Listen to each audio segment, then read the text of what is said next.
بسم اللہ الرحمن الرحیم۔ السلام علیکم ناظرین۔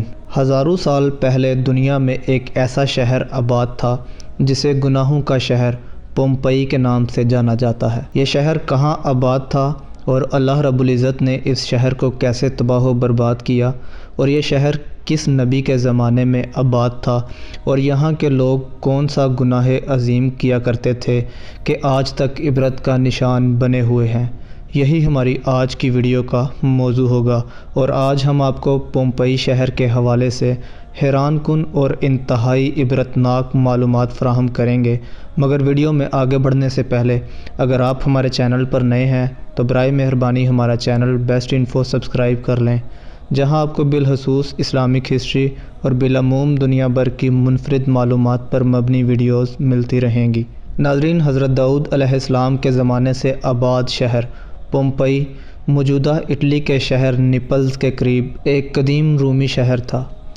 اس خوبصورت ترین شہر میں پانی کے تالاب، کلبز، بیکریاں، کشادہ سڑکیں، واٹر سپلائی کی scheme, libraries, community centres, hospitals, گھوڑے باندھنے کے جدید استبل، 2 منزلہ مکانات اور مکانوں کے پیچھے چھوٹے چھوٹے لان اور ان میں نصب فواروں نے اس کو جنت بنایا ہوا تھا۔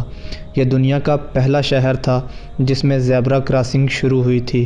یہیں سے کریم کیک ایجاد ہوا اور یہیں سے اجتماعی غسل خانوں یا حمام کے تصور نے جنم لیا۔ پھر ایسا کیا ہوا کہ یہ شہر اچانک تباہ و برباد ہو کر ہزاروں فٹ نیچے چلا گیا، اور 13 سے 20 فٹ راکھ کے نیچے دب جانے کے بعد اس شہر کے مینار آج بھی نظر آتے ہیں، اور یہ آج بھی دنیا بھر کے لیے عبرت کا نشان بنا ہوا ہے۔ ناظرین، یہ بات ہے سال 79 عیسوی کی۔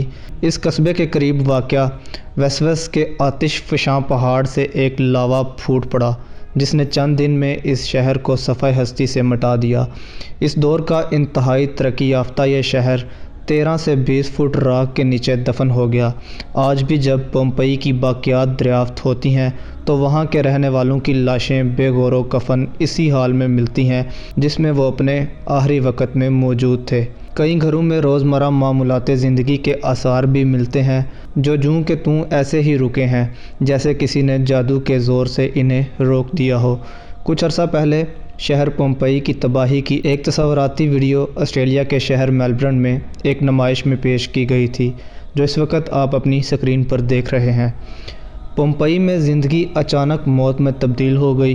آتش فشاں پہاڑ آگ اگلنے لگے، سیاہ دھواں چاروں جانب پھیل گیا، آبادی کی کثرت خوف و ہراس کا شکار ہو گئی۔ کچھ لوگوں نے اپنے آپ کو اپنے گھروں میں بند کر دیا اور یہ امید رکھتے تھے کہ مصیبت کی یہ گھڑی بالآخر ٹل جائے گی، مگر وہ بھی بچ نہ سکے اور زہریلے دھوئیں کے اثرات کی بدولت موت سے ہمکنار ہو گئے۔ ہر شخص موت کی وادی میں سو گیا۔ ان کی لاشیں زیر زمین دب کر رہ گئیں اور 1600 برس تک زیر زمین دبی رہیں۔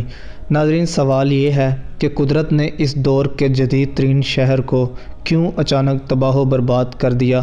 وہ لوگ کون سا گناہ عظیم کیا کرتے تھے؟ قدرت قدیم تہذیبوں کے آثار کیوں ظاہر کرتی ہے؟ مونجو دوڑو ہو، ہڑپہ ہو، ٹیکسلا ہو یا اہرام مصر ہو، اولمپک سٹی ہو یا روم کے قدیم شہر کے آثار ہوں، لاکھوں برس پرانی بستیاں کیوں ظاہر کی جاتی ہیں؟ ہمیں پہاڑوں کے غاروں میں اجنبی اور ناقابل فہم تحریریں کیوں ملتی ہیں؟ ناظرین، پومپئی کی اجڑی گلیوں نے بتایا ہے کہ یہ آثار قدرت کی عبرت گاہیں ہیں۔ اللہ رب العزت ان ٹوٹی پھوٹی گلیوں، گری چھتوں، اجڑے گھروں اور بے گھور لاشوں کے ذریعے زندہ انسانوں کو بتا رہا ہے کہ یہ دنیا عارضی ہے۔ ان گلیوں، ان گھروں، ان مکانوں، ان پوشاکوں، ان زیوروں، ان بینکوں، ان اکاؤنٹوں اور ان کثرتی جسموں کی کوئی حیثیت نہیں۔ ناظرین، تاریخ بتاتی ہے کہ پومپئی شہر کے لوگ انتہائی غلاظت میں ڈوبے ہوئے تھے۔ اس شہر کا بچہ بچہ گناہوں میں ڈوبا ہوا تھا، اور یہ لوگ قوم لوط کی طرح مرد مردوں سے بدفعلی کیا کرتے تھے اور بوڑھے اور نوجوان بچوں سے بدفعلی کیا کرتے تھے۔ جب اللہ رب العزت نے اس قوم اور اس شہر پر اپنا عذاب مسلط فرمایا تو چند لمحوں کے اندر پومپئی کو تہس نہس کر دیا اور پومپئی شہر پورے کا پورا راکھ کے نیچے دب گیا۔ ناظرین، اس شہر کی راکھ کے نیچے یہ شہر اس وقت بھی محفوظ خیال کیا جاتا ہے اور ماہرین آثار قدیمہ انتہائی محتاط انداز میں کھدائی کا سلسلہ جاری رکھے ہوئے ہیں۔ ان ماہرین کے مطابق آتش فشاں کی راکھ گرنے سے اس شہر کی معاشرت اور روزمرہ زندگی کے شواہد دفن ہو کر رہ گئے ہیں، مگر چونکہ اس شہر کو اللہ رب العزت نے عبرت کا نشان بنایا، اس لیے جو لوگ اس وقت بدفعلی کر رہے تھے ان کی لاشیں آج بھی اسی حالت میں ننگی دریافت ہو رہی ہیں۔ پومپئی کی گمشدہ معاشرت کی کڑیاں جوڑنے کے لیے دفن شدہ باقیات اس وقت بھی تلاش کی جا رہی ہیں اور اس قدیمی شہر کو یونیسکو کے عالمی ثقافتی ورثے میں سال 1997 میں شامل کیا گیا تھا۔ اس شہر کے دریافت شدہ علاقوں کو دیکھنے سالانہ تقریباً 25 لاکھ افراد پومپئی آتے ہیں۔ اس وقت بھی اس شہر کے مدفون اور تباہ شدہ حصوں کو بازیاب کرانے کا سلسلہ جاری ہے۔ حالیہ ایام میں اس شہر کے ایک کمرے کو راکھ سے ڈھونڈ کر نکالا گیا۔ ماہرین کے مطابق یہ غلاموں کو رکھنے اور اس کے ساتھ بدفعلی کرنے والا ایک کمرہ تھا۔ اطالوی وزیر ثقافت نے اس دریافت کو انتہائی اہم قرار دیتے ہوئے کہا ہے کہ اس سے معلوم ہو سکے گا کہ پومپئی کے شہری تباہی سے قبل کس انداز اور کس طرح وہ لوگ زندگی گزارتے تھے۔ ان کی معاشرت اور ان کے رہن سہن کی تلاش میں اضافہ ہوگا۔ ناظرین، غور کیجئے کہ انسان کا سارا جسم قبر میں فنا ہو جاتا ہے، مگر اس کی ہڈیاں سینکڑوں ہزاروں سال تک باقی رہتی ہیں۔ ایسا کیوں ہے؟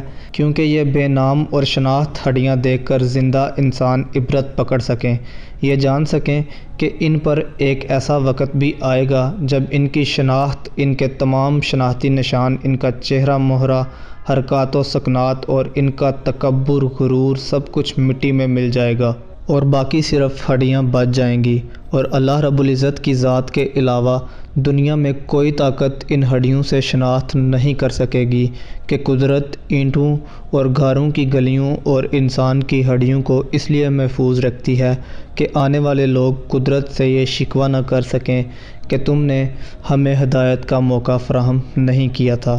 یہ کھنڈر اور یہ کھلی ہوئی قبریں آسمانی کتابوں کی عملی تفسیر ہیں، اور ہم ان تفسیروں کا نوٹس لیے بغیر ان کے قریب سے گزر جاتے ہیں۔